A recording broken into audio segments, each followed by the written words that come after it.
Haleluya, salam sejahtera bagi kita semua, keluarga besar GPDI El Shaddai Magelang. Kita berjumpa kembali di dalam Renungan 79 hari ini untuk kita bersama-sama belajar kebenaran firman Tuhan.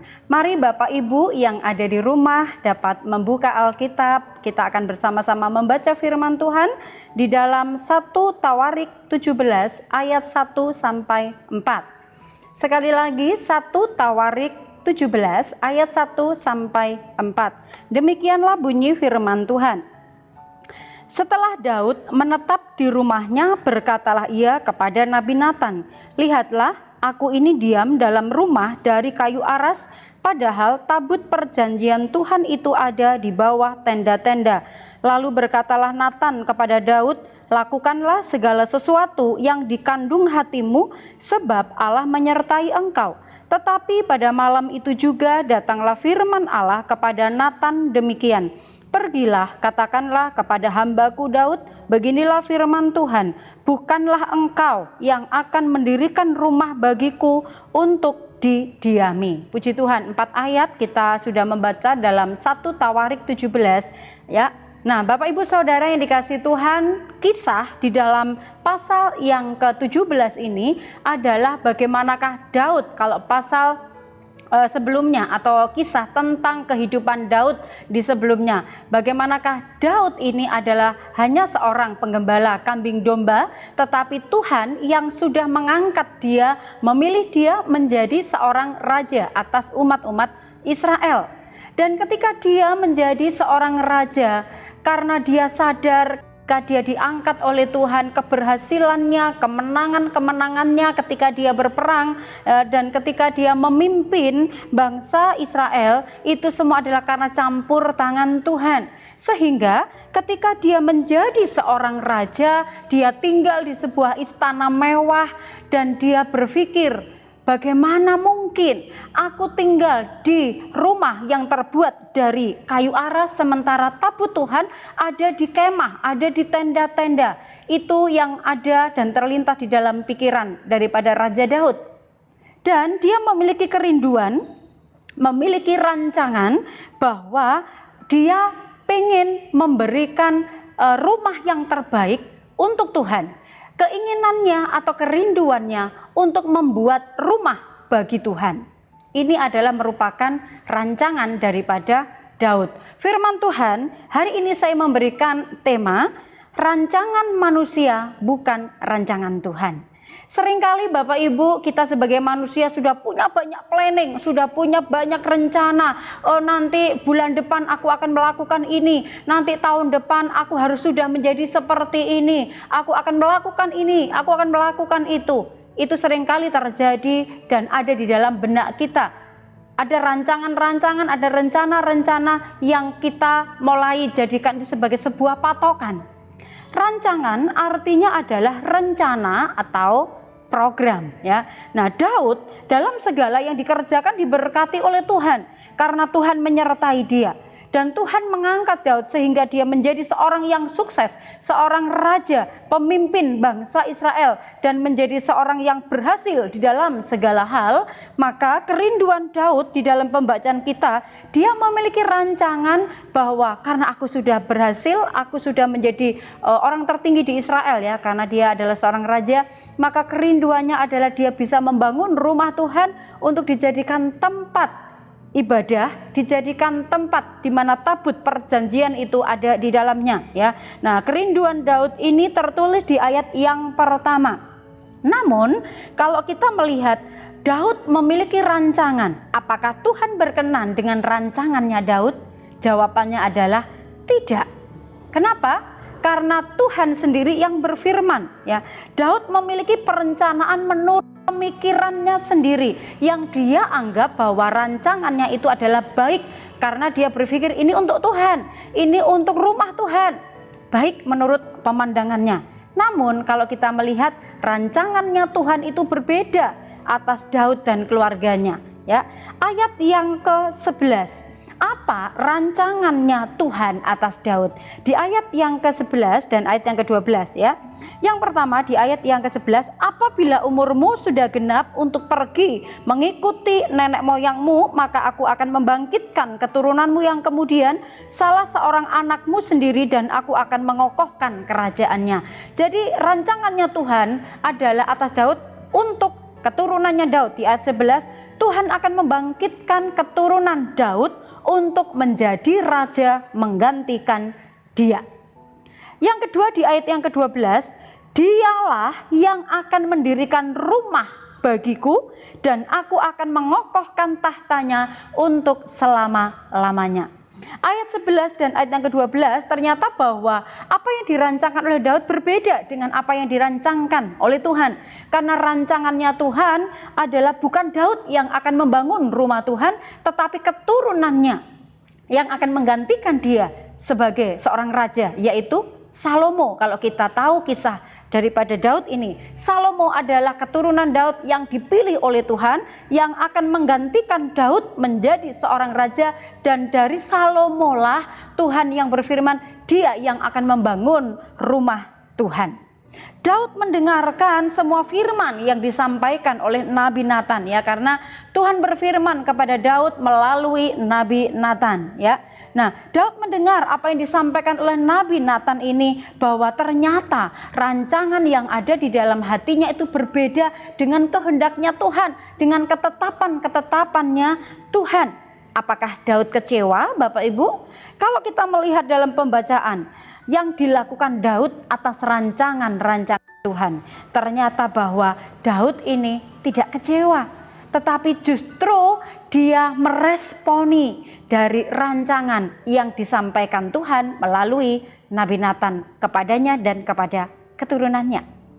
Ayat yang ke-16 yang dilakukan Daud atas rancangan Tuhan di ayat yang ke-16. Kalau kita melihat perikop dari ayat yang ke-16 sampai ayat 27 ya, tetap di dalam 1 Tawarik 17 ini adalah doa syukur Daud. Nah, kenapa sih Daud itu bisa bersyukur?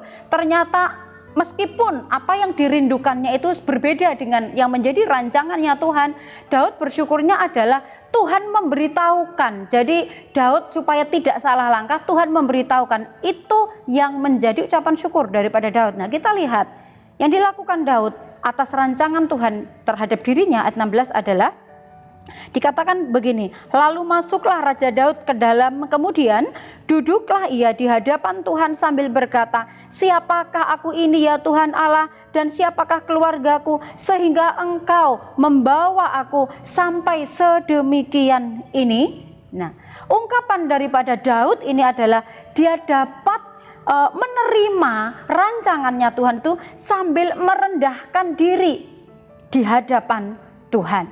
Karena dia sadar dulu dia hanya seorang penggembala kambing domba, tetapi Tuhan angkat sedemikian rupa. Karena itu Daud berkata, siapakah aku ini Tuhan, sampai engkau memperlakukan aku sedemikian rupa, mengangkat aku sampai sedemikian ini. Ini adalah kerendahan hati daripada Daud. Ketika dia berhadapan dengan Tuhan, dia menerima rancangannya Tuhan itu ternyata lebih dari apa yang dipikirkan oleh Daud. Yang kedua di ayat yang ke-17. Ayat yang ke-17 di sini juga dituliskan begini, dan hal ini masih kurang di matamu ya Allah, sebab itu engkau telah berfirman juga tentang keluarga hambamu ini dalam masa yang masih jauh, dan telah memperlihatkan kepadaku serentetan manusia yang akan datang, ya Tuhan Allah. Yang kedua adalah yang dilakukan oleh Daud atas rancangan Tuhan terhadap dirinya, mensyukuri rancangannya Tuhan yang terbaik baginya dan bagi keturunannya.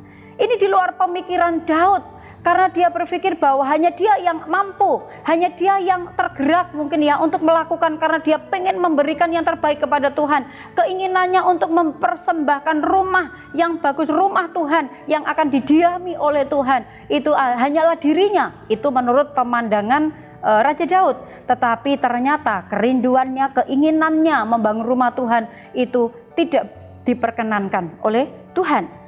Yang ketiga di ayat yang ke-18 sampai ayat yang ke-19 adalah Daud berterima kasih atas perkara besar yang Tuhan sudah tunjukkan kepadanya. Apa yang terjadi di masa yang akan datang, manusia tidak akan pernah bisa menebak. Daud pun dikatakan dia tidak pernah tahu apa yang akan terjadi di masa yang akan datang. Tetapi dia bersyukur, berterima kasih kepada Tuhan karena Tuhan memberitahukan semuanya kepadanya.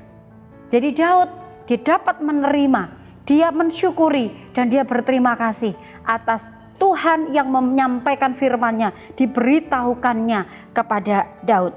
Dan di ayat yang ke-20 yang dilakukan Daud adalah ayat yang ke-20, ya Tuhan, tidak ada yang sama seperti Engkau dan tidak ada Allah selain Engkau menurut segala yang kami tangkap dengan telinga kami.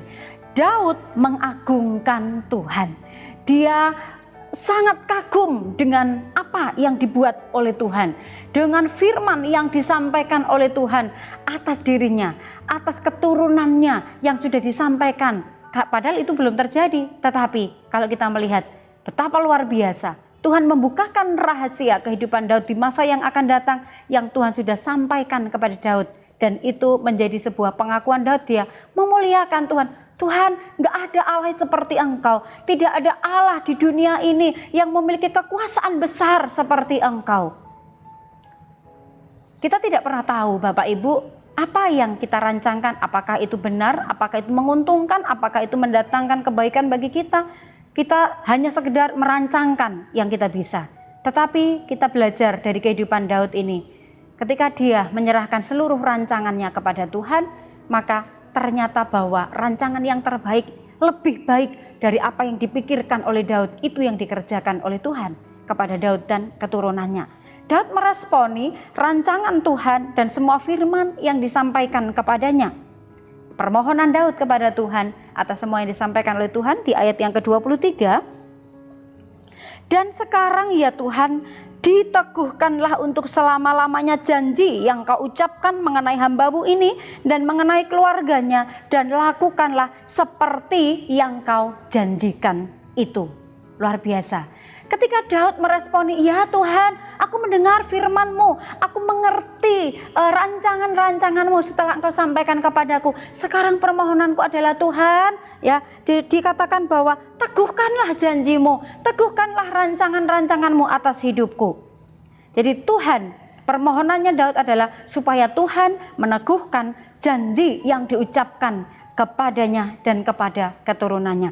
Kemudian yang kedua, di ayat yang ke-27, permohonannya Daud adalah Tuhan memberkati keluarganya. Dia diberkati pada masa sebelumnya. Kerinduan daripada Daud, dia terus diberkati karena pimpinan penyertaan Tuhan itu yang lebih penting yang dirindukan oleh Raja Daud, supaya hidupnya tetap melakukan seperti yang dikehendaki oleh Tuhan. Belajar dari kisah Daud ini Bapak Ibu, mungkin kita seringkali merencanakan rancangan-rancangan di luar kehendak Tuhan, atau terbatas dengan kemampuan pikiran kita, sehingga seringkali kita mengalami kegagalan. Oleh sebab itu mari, kesimpulan dari firman Tuhan hari ini adalah jangan memaksakan rancangan kita kepada Tuhan, karena Tuhan lebih tahu rancangan apa yang terbaik untuk kita.